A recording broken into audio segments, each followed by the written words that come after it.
Hey YouTubers, it's Charlie. So huge news. They just announced that Riri Williams is taking the mantle of Iron Man this fall. So I'm going to explain what's going on. It's all part of Marvel's Civil War arc. It's just like the Falcon becoming Captain America. So in order to explain what's going on, it's actually really exciting, but there's a whole bunch of new stuff going on with the Tony Stark character. So I'm going to have to talk about Civil War 2. I'm going to have to talk about what's going on in his Avengers books and what's going on in this Invincible Iron Man title. So just careful for spoilers for that. It's actually really exciting. So one, Tony Stark has discovered that Howard Stark is not his biological father. Mind blown. They're still pursuing that storyline. We have no idea who it is. Two, Rhodey has just died during this big Civil War blow-up with the new Ulysses Inhuman who can predict the future. That conflict hasn't reached fever pitch yet. It's just started to blow up in everyone's faces. So Tony Stark is still very much the Iron Man character. But what they're teasing is at the end of the Civil War arc, he'll have a reason to step away from the mantle and officially pass it on to Riri Williams. That's why she's wearing this costume.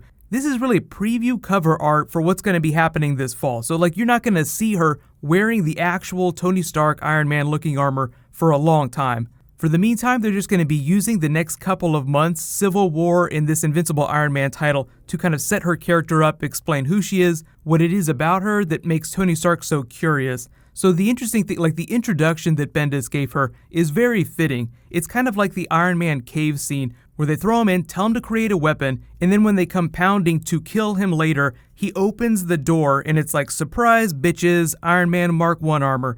So that's basically the introduction that they gave her. She had reverse engineered one of Iron Man's old armor series. We'll call this the Optimus Prime revision, but she's in her dorm in MIT. She's a 15-year-old prodigy. Just like Tony Stark, he was also a 15-year-old MIT student. So already they're telling you that she's just as smart, if not smarter, than Tony Stark if she was able to do this on her own without any of his resources. And she's kind of like this wayward teenager from a very poor family attending MIT on a genius scholarship. So she reverse engineers Tony Stark's Iron Man armor from scratch. And then because it causes such a problem for the campus, the people are banging on the door. You haven't been at class for several weeks. We're getting ready to kick you out. They open the door to carry her off and you get the surprise bitches. It's okay. I think I'm done with school.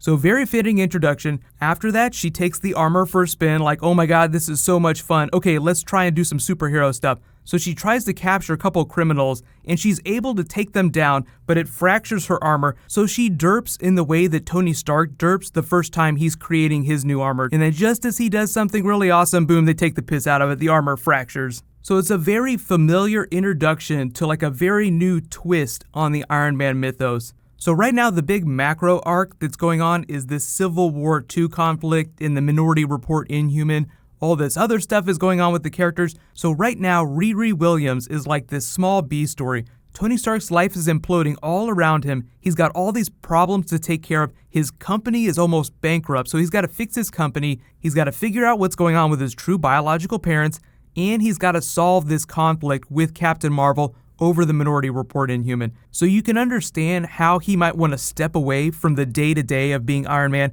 and just pass that on to Riri Williams in the fall. So even though it seems like they're going to kill Iron Man at the end of Civil War 2 in the way that they killed Captain America at the end of the first Civil War, I don't think that's the way that things are going to go down. That would be completely unsatisfying if they just completely recycled the ending from Civil War 1. So you have the idea of the all-new, all-different Avengers, but it's really Tony Stark at the head of that, but he's got all this other stuff going on. So really it seems like he's just going to step away from the day-to-day of being Iron Man, continue to fund this all-new, all-different Avengers, and spend more time trying to fix his company, doing really cool things, being a billionaire, genius, philanthropist, playboy. And you have to remember that Mary Jane Watson is also his assistant now, which is also kind of a new twist on a couple different characters, because he has this really funny relationship with Spider-Man, who he himself is a little bit more like Tony Stark now because he has Parker Industries. So now is a really good time to be reading Spider-Man, Iron Man, and Civil War if you haven't been reading those titles. It's really just starting to ramp up now. You have to think of the big Civil War arc, this big overarching conflict, as the signposts that kind of chart the timeline, and then all this other stuff is going on in the spin-off titles. So just expect to learn more about the Riri Williams character and how her relationship with Tony Stark evolves in the next couple of months, because he knows that she exists. He has like his own version of Google alerts for his Iron Man tech, so like if anywhere in the world someone were to use his tech, he would know about it. So he instantly knows about her, but he isn't really thinking about her. He's one of those people that has a billion different things going on in his brain at once, and he is really good at getting distracted. So just expect that to blow up in his face literally.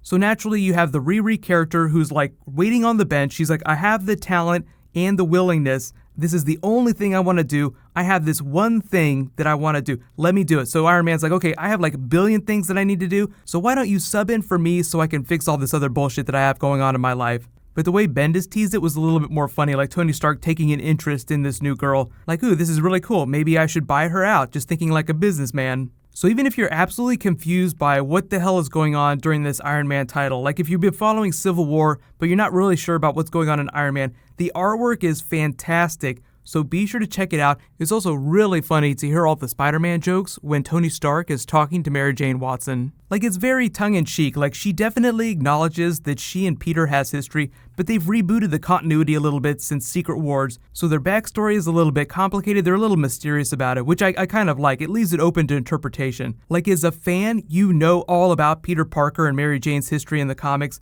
so when Tony Stark is like, do you know Peter Parker? And she's like, yeah, we have history. You kind of laugh to yourself and think about 50 plus years of comic book history. Like, oh yeah, a little bit of history there. So be sure to check it out. I mean, it just happens to be Wednesday, New Comics Day, so that tends to be when they drop a bunch of big news about this. So Riri Williams is still a relatively small plot point inside the Iron Man comic. They're still setting her character up. There's this hilarious scene with Tony Stark and Rhodey, unfortunately before Rhodey ends up dying, so this is earlier in the timeline. But Friday, his AI pings him and is like, you know there's a 15-year-old girl flying around in your armor, and he's just like, what? So the Invincible Iron Man comic is a little bit behind the main Civil War title, but it's really funny. Like, I really do enjoy what Bendis is trying to do with the characters. I'm totally cool with them passing the mantle from character to character, like Falcon becoming the new Captain America. We'll see if this new Iron Man sticks, but presumably for most of 2017, that's going to be status quo. Like, she will metaphorically and literally be wearing the mantle for most of 2017, maybe through 2018. I think it just depends on how well the title sells. Like, Female Thor was kind of gimmicky when it initially debuted, but it sold so many more issues continuously than the old regular Thor comic. So Marvel was like, okay, clearly people like Female Thor, so we're just going to keep doing that. So this is really only like a monthly title, so what's probably going to happen is as I do Civil War videos, I might touch on this just a little bit, but I will be doing a few more comic book videos this summer, like DC Rebirth, Marvel Civil War. There's a lot of really cool stuff happening this summer, so be sure to subscribe to get everything. And in other related summer goings on, I have a One Punch video that I'm going to post next. There's some really cool One Punch news, so I'll be posting that later today. While you guys wait for my next video to post, you can click here for all my other Marvel comic book Civil War videos that are going on right now. And you can click here to learn all about the Game of Thrones Azor Ahai prophecy. Thank you so much for watching, everybody. Let's high five. I'll see you guys tonight.